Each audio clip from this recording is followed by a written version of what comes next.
बिस्मिल्लाहिर्रहमानिर्रहीम। अस्सलाम वालेकुम स्टूडेंट्स। फंक्शनल इंग्लिश में आज जो हमारा टॉपिक है वो है future simple tense, future indefinite tense. ठीक है, फ्यूचर इंडेफिनिट टेंस होता क्या है? प्रेजेंट टाइम में आप खड़े होके आने वाले वक्त के बारे में जो कुछ सोचते हैं, ठीक है, जो कुछ डिसाइड करते हैं कि आने वाले वक्त में आप ये काम करेंगे, तो वो क्या होता है? फ्यूचर इंडेफिनिट टेंस होता है। चाहे आप प्रेजेंट टाइम में खड़े होके अगले 2 घंटों के बाद की बात करें, ठीक है, कि फॉर एग्ज़ाम्पल अगर आप कहते हैं I will meet Hina after 2 hours, के 2 घंटों के बाद जो है वो मैं हिना से मिलूँगी, ठीक है, तो ये भी क्या है? फ्यूचर की बात है, ठीक है। तो वो कौन सा टेंस होता है? फ्यूचर। चाहे आप प्रेजेंट में खड़े होके अगले 2 घंटों के बाद के बारे में सोच रहे हैं या बात कर रहे हैं कि आप अगले 2 घंटों के बाद ये करेंगे, ठीक है, तो वो क्या होता है? फ्यूचर टेंस होता है। अब जो फ्यूचर इंडेफिनिट टेंस है उसका इस्तेमाल 2 तरह से होता है, ठीक है। एक इनफॉर्मल होता है और एक फार्मल होता है। जो फार्मल होता है उसमें ऑफिशियल मैटर्स होते हैं, एकेडमिक मैटर्स होते हैं, ठीक है। उसके लिए हम विल के इस्तेमाल करते हैं सिंपल, जैसे I will do it tomorrow, ठीक है, कि ये काम मैं जो है वो कल करूँगा। जो इनफॉर्मल होते हैं उसमें एक होते हैं प्लान एक्शन और एक होते हैं अनप्लान एक्शन, ठीक है। जो प्लान एक्शन होते हैं उसके लिए हम फ्रेज़ जो है वो गोइंग टू का इस्तेमाल करते हैं और प्रेजेंट कंटिन्यूस का, ठीक है। जो अनप्लान एक्शन होते हैं, अनप्लान एक्शन कौन से होते हैं? जो हम ऑन द स्पॉट, मौके के ऊपर जब हम किसी चीज़ के बारे में फ़ौरन फ़ैसला करते हैं, तो वो अनप्लान एक्शन होते हैं और उसके लिए भी हम विल का इस्तेमाल करते हैं। फॉर एग्ज़ाम्पल अगर मैं यहाँ से किसी आप क्वेश्चन कहती हूँ कि will you meet Rida tomorrow, कि क्या आप कल रिदा से मिलेंगे, तो सेकंड पर्सन आगे से आंसर करता है yes I will meet Rida tomorrow, ठीक है, कि जी हाँ मैं रिदा से कल मिलूँगा, ठीक है। ये ऑन द स्पॉट उसने फ़ैसला किया है, ठीक है। अनप्लान एक्शन है, पहले से प्लानिंग नहीं की गई है, ठीक है। क्वेश्चन किया गया है तो उसका उसके आंसर में उसने फ़ौरन से जो है वो जवाब दिया है, ठीक है। तो ये कौन सा है? इनफॉर्मल वे है और अनप्लान एक्शन है, फ्यूचर इंडेफिनिट टेंस है, ठीक है। अब आते हैं इसके यूज़र्स पे कि when we use future indefinite tense. सबसे पहले फॉर्मल में कि जो हमारी रस्मी चीज़ें, ऑफिशियल मैटर्स हैं, जो कुछ भी चीज़ें हैं, जैसे the ceremony will begin eight 8। अब ये हमारी फार्मल है लेकिन फ्यूचर इंडेफिनिट टेंस है क्योंकि सेरेमनी 8 बजे शुरू होनी है, आने वाले वक्त के बारे में बताया गया है, तो ये क्या है? फ्यूचर इंडेफिनिट टेंस है। विल बिगन क्या है? Future indefinite tense. इसी तरह प्लान एक्शन के लिए भी कि doctor will see you at 3, ठीक है, पहले से प्लानिंग की गई है लेकिन फ्यूचर की गई है कि 3 बजे आपको देखेगा। अभी काम हुआ नहीं, अभी काम होना है, होगा, ठीक है। तो ये क्या है? फ्यूचर इंडेफिनिट टेंस है। बिजनेस प्रीडिक्टिंग के ज़ाहिर आप बिजनेस प्रीडिक्शन हमेशा आने वाले वक्त के बारे में पेशन गोइयाँ की जाती हैं कि ये होगा आने वाले वक्त में। अगर बिजनेस प्रीडिक्टिंग है तो उसमें भी हम फ्यूचर इंडेफिनिट टेंस का इस्तेमाल करेंगे, जैसे एक्सपर्ट से फूड प्राइसेस विल राइज, ठीक है।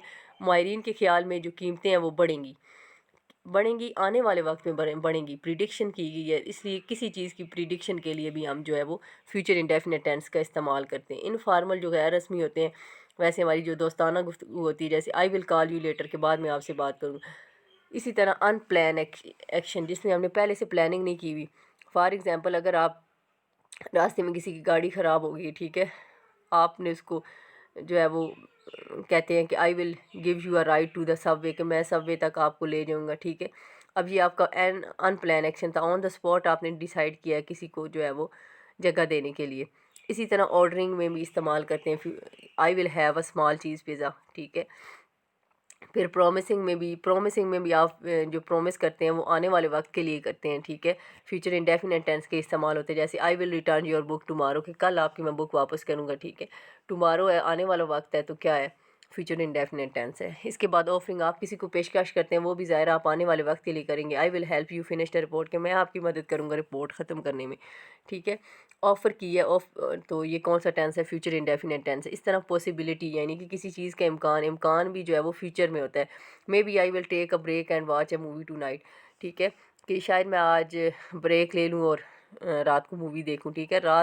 अब रात भी फ्यूचर में आती है क्योंकि मैंने आपको बताया कि प्रेजेंट टाइम में आप खड़े होकर चाहे अगले 2 घंटों के बारे में सोचें या डिसाइड करें आने वाले 2 घंटों के बारे में, तो वो क्या हो जाएगा? हमारा फ्यूचर टेंस हो जाएगा, ठीक है। इसलिए यहाँ पे भी जो पॉसिबिलिटी है वो फ्यूचर इंडेफिनिट टेंस है। उसके बाद आते हैं सेंटेंस स्ट्रक्चर पे। सब्जेक्ट इसमें सबसे पहले आएगा, उसके बाद क्या है? डेवलपिंग वर्ब विल का इस्तेमाल किया जाएगा, और plus first form of verb आएगी, ठीक है। पॉजिटिव, नेगेटिव और क्वेश्चन मार्क्स में I, we, he, she, it, they, you, singular, plural सब के साथ विल का इस्तेमाल होगा, ठीक है। I will work, he will work, she will work, they will work. Negative में क्या आ जाएगा?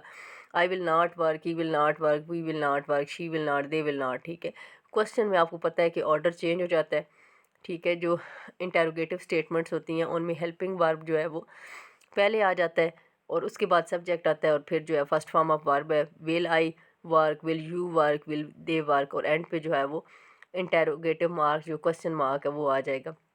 एक और चीज़, फ्यूचर इंडेफिनिट टेंस में शेल का इस्तेमाल किया जाता है, लेकिन शेल का इस्तेमाल जो होता है वो सिर्फ आई और वी के साथ होता है, और शेल का इस्तेमाल जो है वो ज़्यादा फ्यूचर इंडेफिनिट टेंस में विल का इस्तेमाल किया जाता है। शेल का इस्तेमाल सिर्फ जो है वो इंटेरोगेटिव स्टेटमेंट्स में जो है वो ज़्यादा सूटेबल समझा जाता है, ठीक है। जैसे कि इधर मैंने लिखा हुआ है shall I bring order, shall we begin lesson, ठीक है। कि जो है वो जहाँ पे कुछ भी हो सकता है, shall I bring dessert when I came to your house, ठीक है।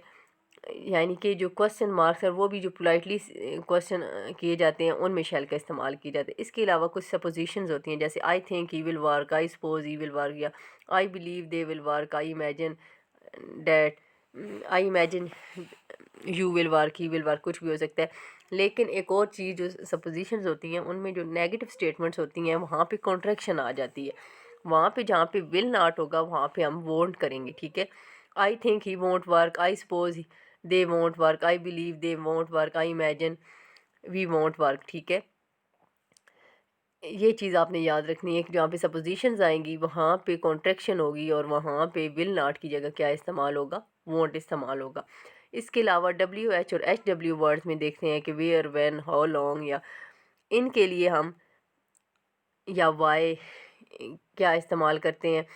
ये पहले आ जाती है हेल्पिंग वर्ब से पहले, वेयर विल ही वर्क, ठीक है, व्हेन विल ही वर्क, या how long will he work, ठीक है। इसके साथ साथ शैल आई ब्रिंग, अगर शेल जो है वो मैंने आपको पहले ही बता दिया कि आई और वी के साथ शेल का इस्तेमाल होता है, और जो क्वेश्चन स्टेटमेंट्स हैं जिनमें पोलाइटली से क्वेश्चन किए जाते हैं उनमें किए जाते हैं, जैसे शेल आई ब्रिंग ऑर्डर, या शेल आई ऑर्डर पिज़्ज़ा, या शेल आई ब्रिंग बुक्स, ठीक है।